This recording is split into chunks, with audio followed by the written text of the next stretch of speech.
Cyber Reapers. Hello, Cyber Reapers. So, tonight, or today, whenever, wherever you are, I would like to talk about a book.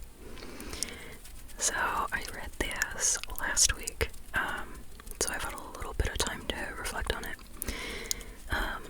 And this was a super cute story. I loved it so much, especially because it takes place in Houston. That's where I live, that's where I grew up. I've pretty much lived in Houston all my life now, except for I consider myself a little bit of connected to Portland, Oregon because of my 4 years of college there, but overall Houston is my home. So this book is in a slightly alternate universe where there's witches are accepted as a normal part of society, but it takes place in Houston and there are actual Houston things referenced in this book. It felt so real to this world and real to me because it referenced actual businesses, especially black-owned businesses.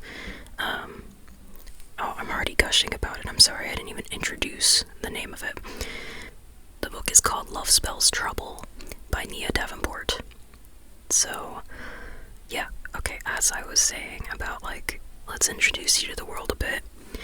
I mentioned it's a slightly alternate universe, otherwise it's contemporary. And the slightly altered aspect to it is that witches are common in society. Magic is common as well. So, yeah, magic.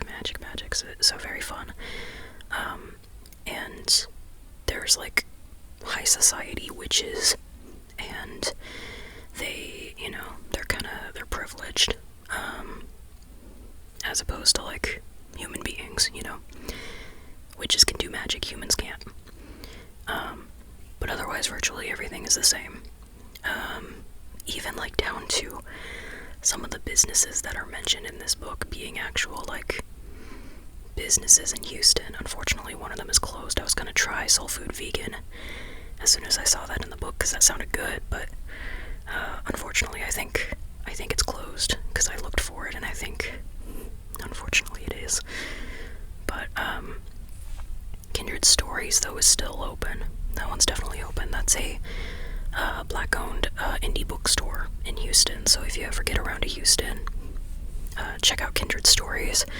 There's also just a ton of good indie bookstores in Houston. That one was the one mentioned though in this book. That's why I wanted to give it a little shout out. Yeah. I'm sorry I'm gushing about it so much because it really felt so special to read places I was familiar with in a book. I really haven't read a book set in Houston, I don't think. Or if I have, it was it's set in Houston, but they don't really reference stuff. Not them actually referencing the area I live in, which I think most people do not know that area unless you live in it or you live near it. Because it's technically a Houston address, but it's on the edge of what you would consider Houston. So, yeah, and it was just so fun seeing that referenced in there. I was like, oh my gosh, I live there. This author, is putting so much detail into,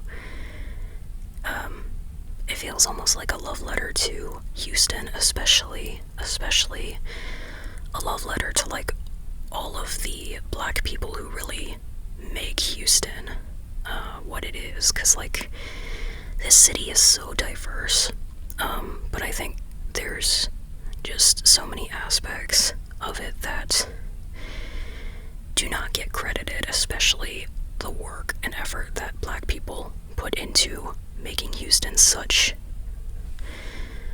this powerful, diverse, robust community. And so it just, hearing about walking down a street. They literally walk down a street at one point and just talk about different places that are there. And I was going, oh my gosh, that's so cool. I know some of these places, and the others that I don't know, I want to go check them out now. So yeah, it really just, this book hit my heart. For multiple reasons, but that one was particularly special. And so, yeah. Okay, enough of like me gushing about the Houston part.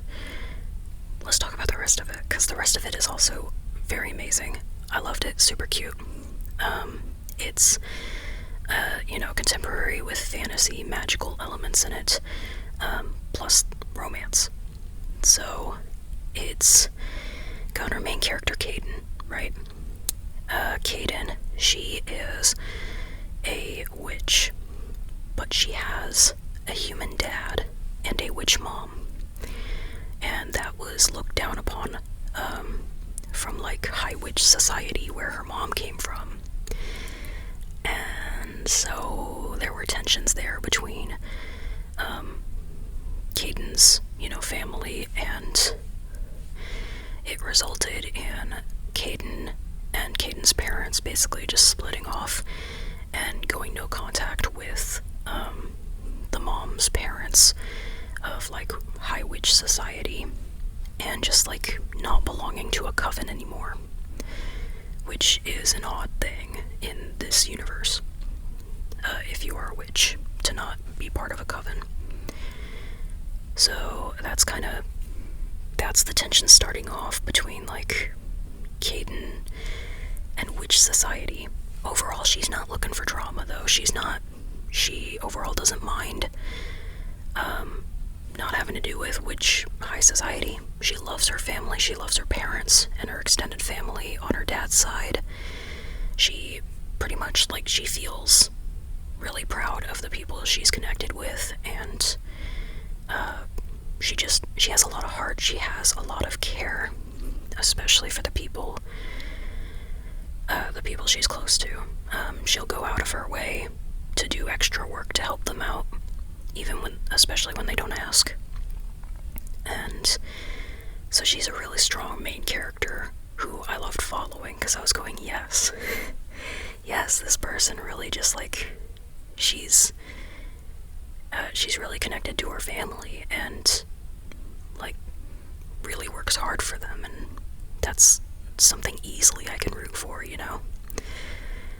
So that's kind of where she is.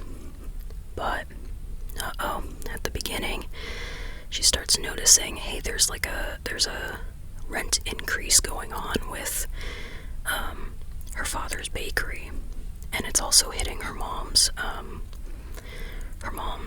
animal shelter as well. However, her mom's animal shelter is able to take the hit a little bit better than her dad's bakery, because she's a witch who, Caden's mom is a witch who has connection to animals, and so that's kind of her special magical ability.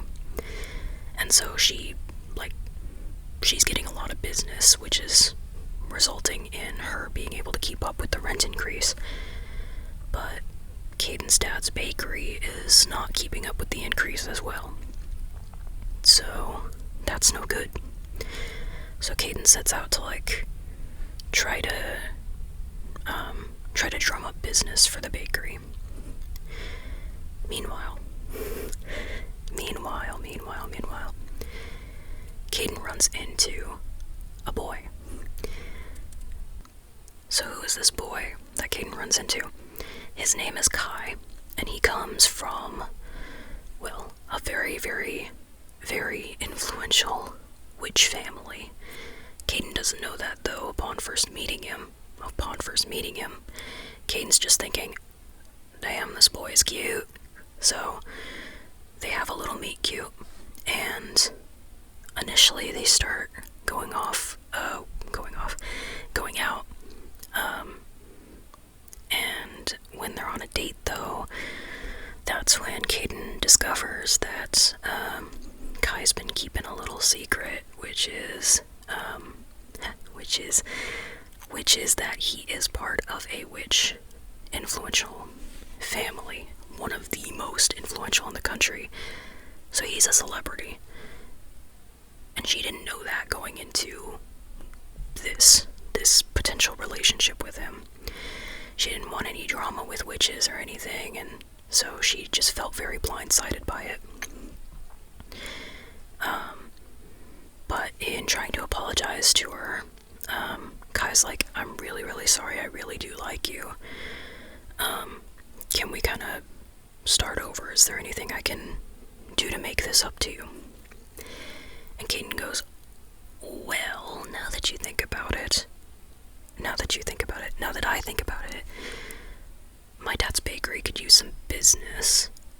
Could you maybe just, like, would you be up for fake dating in order to, like, result in my dad's business getting a little more attention? And he's like, yeah, sure, let's do it. And then they were off on their fake dating adventures. And that's really kind of that's the setup.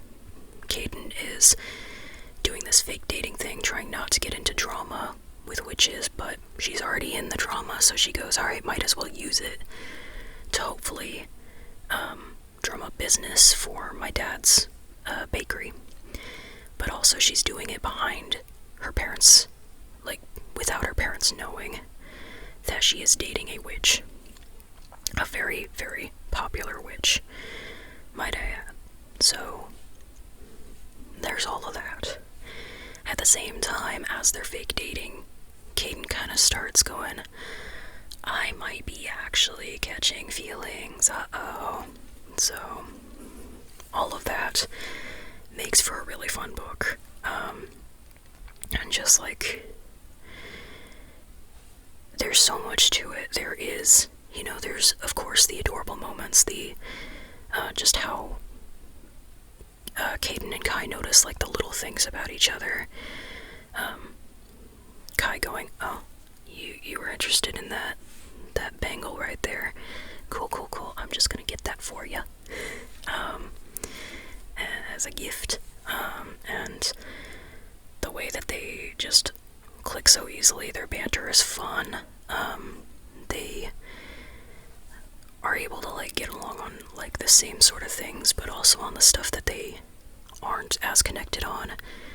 They still find common ground through, I think, their shared empathy and their willingness to work hard. Because, I mean, Kai, coming from, like, this really rich family, he is very, very, very empathetic, and he really actually genuinely wants to help other people who are not as, like, in a privileged sort of situation as he is, being a celebrity and coming from wealth. And so that's really amazing. And there's so many issues this book addresses as well that are very, very much in this real world kind of situation thing. Because there's both the history in there that involves, the fictitious history of, like, witches, but there's also the very, real history that we can connect to this world of Black history. And there are the way that this book brings in the use of both in order to talk about things like discrimination and gentrification and just, it's a lot. There's a lot there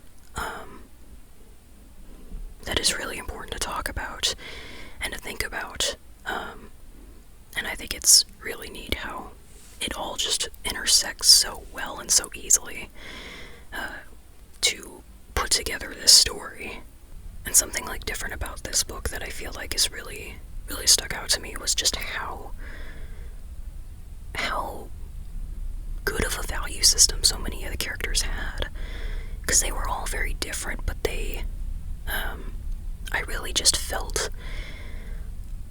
like this book really convinced me of how much these characters valued community and helping each other, helping their families and their friends, even strangers, to really just to uplift everybody. And their empathy and their genuine care for charity was super cool to read, because it wasn't like a big publicity stunt thing for like Kai, who comes from wealth, right? It just felt very genuine from pretty much all the characters, even like the bad or the mean character who comes up. Like, even she actually does seem to genuinely care about charitable acts. She can still be mean and not a good person, but she can still do charitable acts, and I found that interesting too, the way that a mean character was written to have both those elements, because that feels very real. There are definitely people out there who justify their meanness by saying, hey, look at this other nice thing that I do, though. And so, yeah, I thought that was a really good call out in the book, to people like that.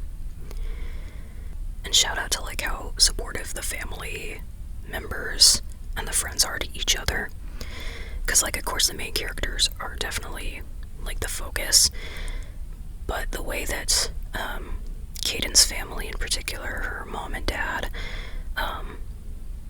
were just like, they very much showed their care.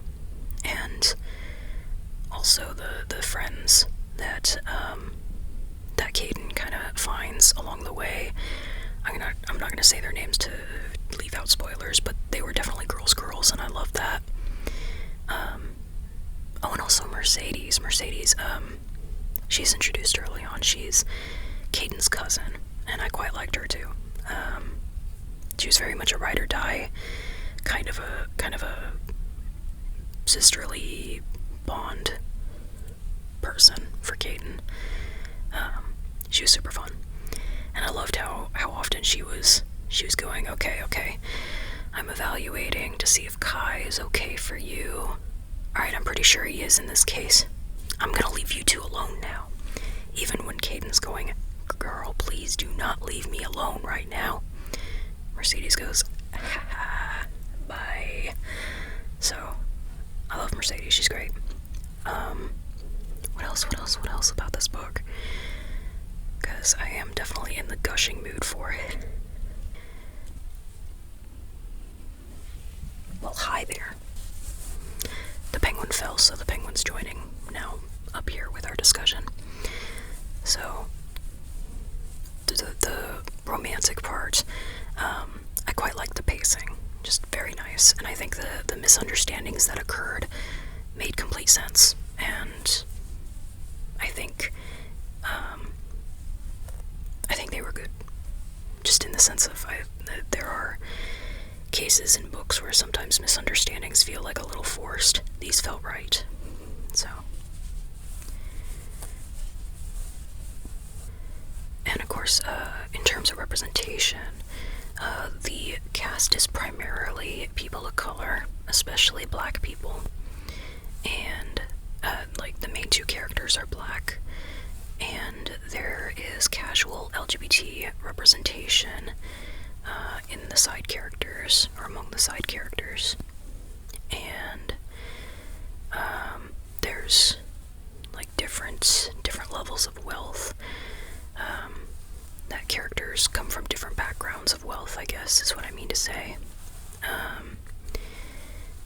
And of course there's like witch characters and human characters, so different fantasy representation, I guess, if you're looking for that.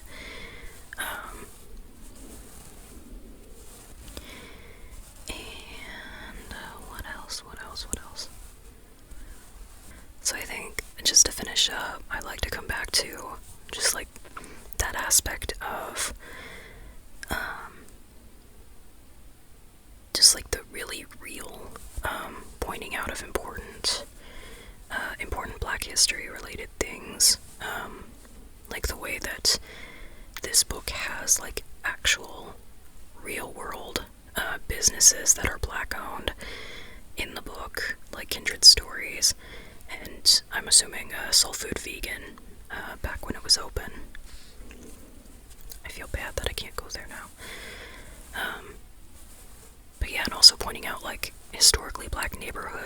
and having the characters really, like, recognize the importance of them, and just really having the characters, like, recognize the importance of Black history, historically Black colleges and universities as well. Like, our main characters are hoping to go to a couple of historically Black colleges and universities. If I remember right, Kaden wants to go to Howard. And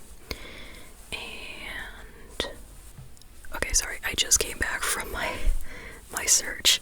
I'm pretty sure it is Texas Southern University in Houston, specifically 3rd Ward. So I'm pretty sure that's the one Kai wanted to go to. So yeah, what was I saying? Back to historically Black colleges and universities, places in the city. Yeah, just like, I think it's really important to for the characters to recognize how important those spaces are, and just recognizing how much influence and just how much importance the Black community has to the creation and really the continuation of Houston as it is. So yeah, I just wanted to say that. So I think that's all my notes. So yeah, I really quite enjoyed this book. I'm glad I found it. I don't even remember. I think it was on a social media post somewhere. I was like, oh hey, this premise sounds fun, so I'm gonna go check it out in the library. And it was there. So I was pretty happy for that. It was a pretty quick turnaround. I was like, yes, ha. I don't have to wait long. So yeah, I think that's it. I won't tire you out anymore, but I appreciate you being here and I appreciate you listening. You are an awesome listener,